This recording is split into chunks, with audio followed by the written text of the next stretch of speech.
ഈ ഇറച്ചിക്കടയുടെ പരിസരങ്ങൾ കിടക്കുന്ന കാഴ്ച നിങ്ങൾ ഒന്ന് കാണേണ്ടതാണ്.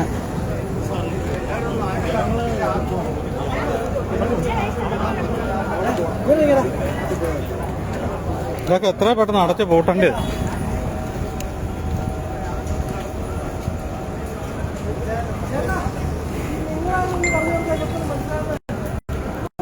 ഇതിന്റെ പരിസരങ്ങൾ മുഴുവൻ വൃത്തികേടായിട്ട് കിടക്കുകയാണ്. ഇവിടെ മുഴുവൻ ഇതുണ്ടല്ലോ,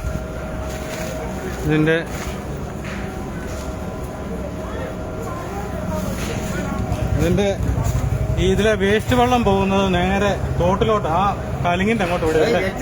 ആ ഹെൽത്തുകാർ ഇതൊന്നും കാണത്തില്ലല്ലോ. ഇത് അവരെല്ലാം പൈസ മേടിക്കുന്നുണ്ടോ? ആ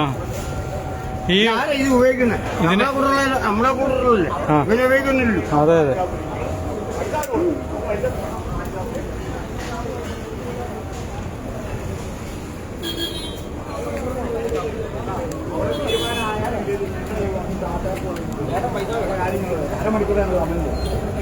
അരമണിക്കൂർ തന്നെ ചവിട്ടി തുറന്ന് അകത്ത് വരും.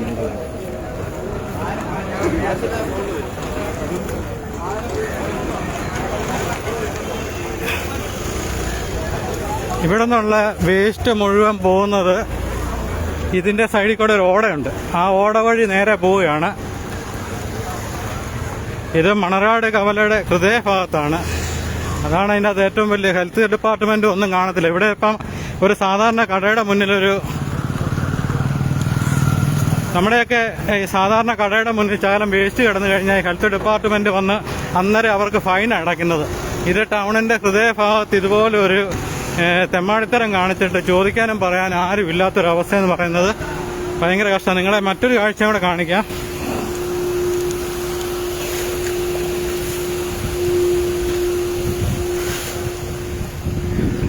ഇതാണ് ഈ കടയുടെ പുറവശ കാഴ്ചയാണ്. ഇപ്പൊ ഇതിൽ ഈ ഓട വഴിയാണ് ഈ മാലിന്യം മുഴുവൻ വരുന്നത്. ഇത് നിങ്ങൾക്ക് കാണാം. കണ്ടോ, മൃഗങ്ങളെ കൊല്ലുന്നതിന്റെയൊക്കെ മുഴുവൻ ചോകര അടക്കം ഇതിലേ വരുന്നത്. വന്നിട്ട് നേരെ വേണ്ടി ഈ മണർകാട് കവല വഴി ഒരു ഓട പോകുന്നുണ്ട്. ഇതുകൊണ്ട് ഈ ഓടയ്ക്കകത്തോട്ട് ഇത് കണ്ടോ, ഇവിടെ ഇതിങ്ങനെ വന്നിട്ട് നേരെ ഇത് കണ്ടോ, ഇങ്ങനെയാണ് മാലിന്യം ഒഴുക്കുന്നത്. കണ്ടോ, ഈ മാലിന്യം സംസ്കരിക്കാൻ പോലുള്ള സംവിധാനം ഈ ഇറച്ചിക്കടയ്ക്കില്ല. കണ്ടോ, ഇത്ര മാലിന്യമാണ് ഇതിലെ ഒഴുക്കിക്കൊണ്ടിരിക്കുന്നത്. കണ്ടോ, മണർകാട് കവലയുടെ ഹൃദയഭാഗത്ത് നടക്കുന്ന കാഴ്ചകളാണ് ഇത്. കണ്ടോ, നിങ്ങളത് കാണുക. കണ്ടോ, ഇതൊക്കെയാണ് തോടുകളിലേക്കൊക്കെ പോകുന്നത്. ഇങ്ങനെ അങ്ങ് പോവുകയാണ് ഈ വെള്ളം. കണ്ടോ, ഇത്ര മാലിന്യമാണ്. ഇത് കണ്ടോ, ഇവിടെ നിൽക്കാൻ മേല, അത്രയ്ക്കും മണം.